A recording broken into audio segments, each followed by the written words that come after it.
Magandang araw po, welcome po sa aking channel, Love9 TV. Patalasasan po, meron po ba kayong mga properties na napapabayaan or non-performing assets? Plan nyo ibenta, pero wala kayong oras sa pagbenta nito. Kung ito'y pagkakatiwala nyo po sa amin, tawag lang po kayo sa aking numero, usap po tayo, gawin ko po ng video for free. Yes, libre po, wala po kayong babayaran. Tutulungan pa namin kayong mabenta ang inyong property. Kami na po bala sa marketing, sa boosting or paid ads. Even sa tripping, hindi na po kayo mapapagod sa pag-entertain ng mga buyers. Kami na po bala sa lahat. Tawag lang po kayo. Nandito po tayo ngayon sa isang exclusive subdivision dito sa Tagaytay. Kung saan meron po tayong bagong video presentation.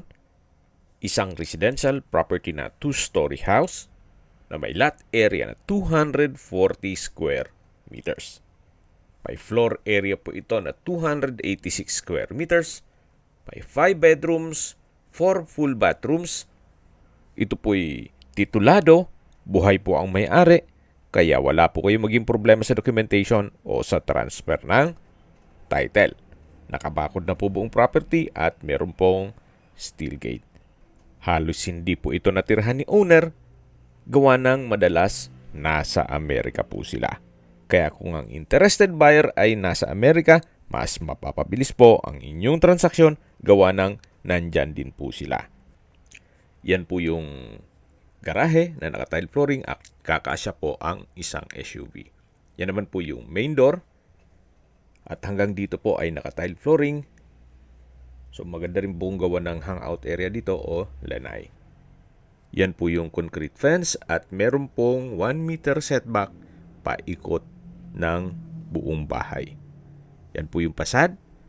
So ito po yung owner's built. Kaya hindi po tinipid ni owner ang construction materials. May pagbabago lang sa kanilang plano. Kaya ibebenta na lang po nila ito. So yan po yung pedestrian gate kung saan tayo dumaan kanina. At nandito na po tayo sa main door na naka-customize slatted wooden door.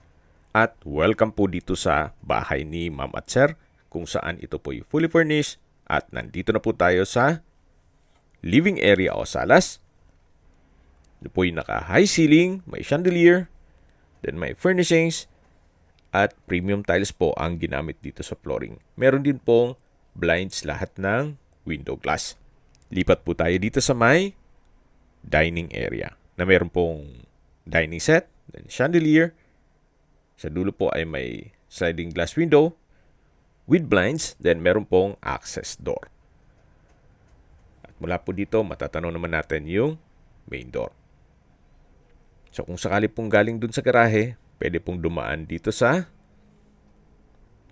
access door, papunta dito sa may dining area. Ito naman po yung breakfast nook na kung saan meron pong wooden high chair at meron pong pendant lights. Lipat po tayo dito sa my kitchen na kung saan meron din pong island, then may dalawang high chair, then may crystallite center lamp, tile flooring, then sa dulo po yung kitchen countertop na may stainless sink with faucet, kitchen window, may kitchen drawer at storage ng kitchen utensils.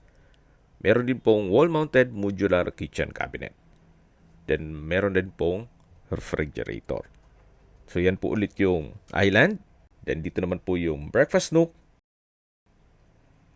At matatanaw naman natin yung first bedroom sa dulo. At mamaya po ikutan natin yan. Lipat po muna tayo dito sa may dirty kitchen. Actually, kung malaking pamilya kayo, pwede rin po itong gawing another bedroom. Napakalaki na po ng spasyo nito. Then sa dulo ay may stock room. Dito naman po yung kitchen countertop. May modular kitchen cabinet, stainless sink with faucet, at malaking kitchen window na may blinds. Meron din pong kitchen drawer. Ito naman po yung access door na may aluminum screen door na papunta naman dito sa setback. Actually, sa laki naman ng spasyo dito, pwede naman pong lagyan ng service area o laundry area or dirty kitchen. Kung gagawin nyo tong another bedroom. Then ito naman po yung tinutukoy ko na stock room na pwede rin pong i-convert sa toilet and bath. Yan man po'y opinion ko lang naman. Kung hindi naman kalakihan ng pamilya nyo, so pwede rin pong as is na tong dirty kitchen. Okay, balik ulit tayo dito sa may kitchen. Then matatanaw natin yung dining area at main door. At dito naman po yung common toilet and bath. May hand wash basin, vanity mirror, tile bathroom wall, water closet with bidet. Then meron pong hot shower set, overhead shower at bathroom window. Dito naman po yung another room na kung saan may mga kagamitan. Kapag tripping, check po natin yan. Pwede pong gawing maid's room. At kung meron man po kayong PWD or senior citizen sa pamilya, itong kwarto na to ang para sa kanila. Pero kung gusto naman nila na mas malaking kwarto sa taas, hindi na po issue yung hagdan ngayon. Gawa ng meron na pong home elevator na kung saan mga nasa 300 to 500,000 po ang presyo. Depende sa design. Tawag lang po kayo sa akin at discuss ko sa inyo. Okay, dito na po tayo sa may hagdan. Matatanaw yung living area. Ito pong hagdan ay naka wooden staircase, stainless handrail at railing. Then meron pong staircase window na nag-serves as natural sunlight. Mapapansin niyo po kahit po dito sa staircase wall ay pulidong-pulido po ang pagkapalitada. Samahan niyo po ako, akyat po tayo. At nandito na po tayo sa second floor. Ito po yung family area. Meron pong ceiling fan, high ceiling din po. Naka-tile flooring, malaki ang espasyo, may furnishings. At mula po dito sa family area, ito naman po yung master bedroom.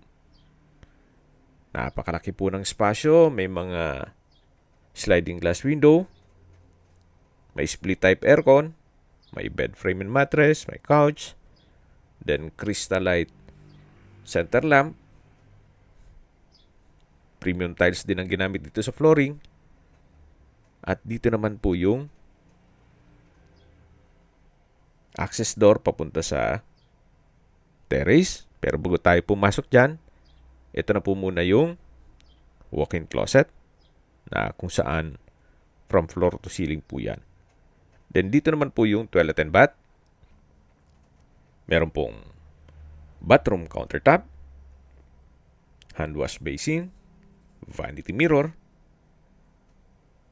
tile bathroom wall, may water closet with bidet, overhead shower, hot shower set, at bathroom window. At ito po ulit yung walk-in closet. At dito po yung tinutukoy ko na access door na papunta naman dito sa balkonahe na may rattan set, naka-tile flooring, at napakalaki po ng espasyo naman ito. So balik po ulit tayo dito sa kwarto na kung saan napakalaki po ng espasyo nito. So ito po yung master bedroom. At lalabas na po tayo, matatanaw natin yung dalawang kwarto. Ito po ulit yung family room at ito po yung second bedroom dito sa taas na kung saan malaki din ang espasyo. Meron pong split type aircon, may glass windows with blinds, tile flooring, wardrobe, bed frame and mattress, at crystalite center lamp. Then meron din po itong sariling toilet and bath na kompleto din po. Kaya nitong hand wash basin, vanity mirror, stainless towel holder, water closet with bidet,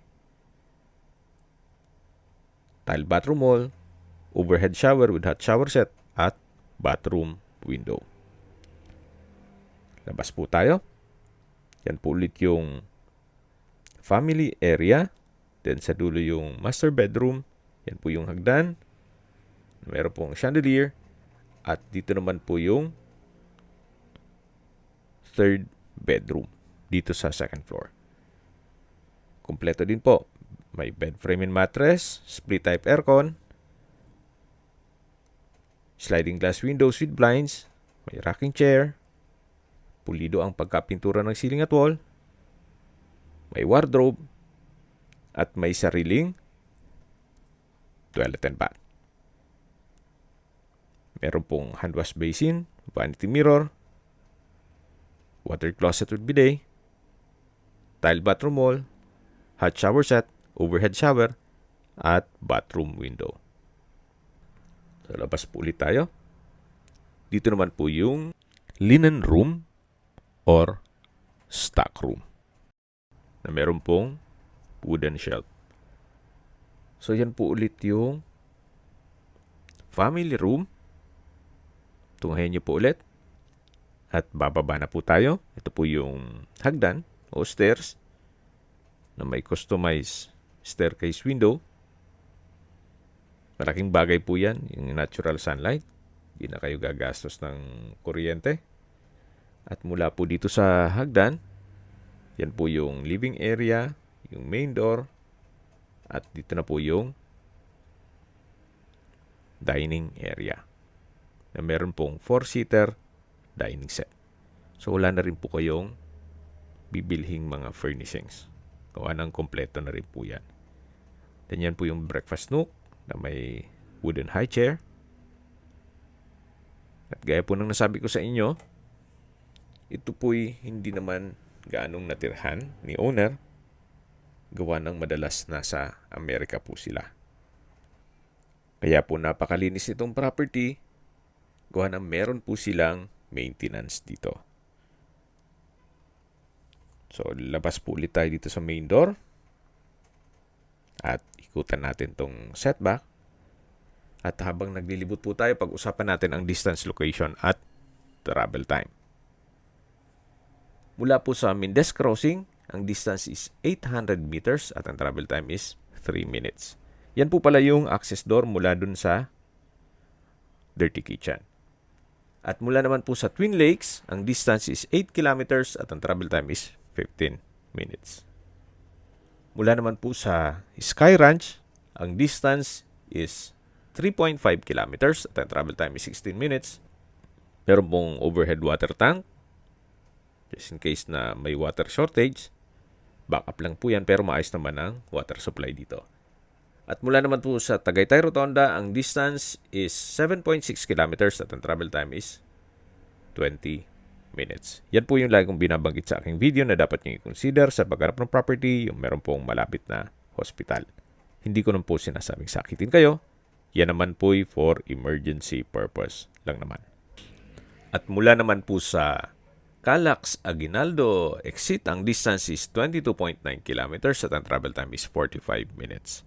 Ang Calax po ay connecting South Luzon Expressway Skyway all the way to North Luzon Expressway at ibang parte ng Metro Manila. At mula naman po sa Manila o sa airport, ang distance is 63.4 kilometers at ang travel time is 1 hour and 30 minutes. Okay, recap lang.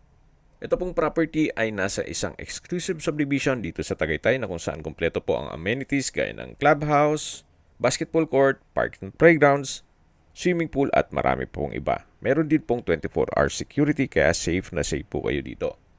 May lot area po ito na 240 square meters at may floor area na 286 square meters. May 5 bedrooms, full bathrooms, then fully furnished. Ito po'y titulado, buhay po ang may-ari kaya wala po kayong maging problema sa documentation o sa transfer ng title at updated po ang amilyar. Binebenta po ito ni owner sa murang halaga para wala na raw ulitan sa presyo, 13.8 million pesos net at slightly negotiable po. Hindi niya na po tinaasan pa ang presyo para mabenta kaagad. at may pagbabago na sa kanilang plano, kaya i-let go na lang itong dream house nila.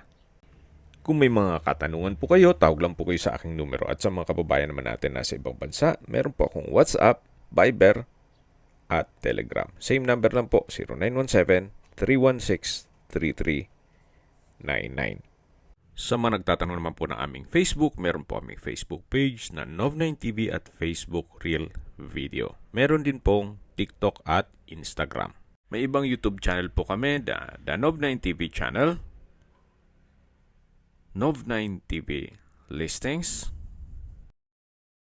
Nov9TV On The Spot, Nov9TV Updates, at Nov9TV House Rental.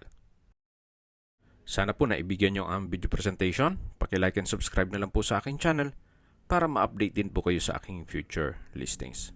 Kung sakali po hanap nyo yung mas malaking sukat ng lupa, meron din po kami ibang listings na pwede nyong pagpilian. Huwag po kayong mag-atubiling tumawag sa amin. Then, let us know your budget para malaman namin kung anong property pwede naming ilog sa inyo. Sa lahat pong viewers, subscriber at nagtiwala po sa amin, salamat po sa suporta.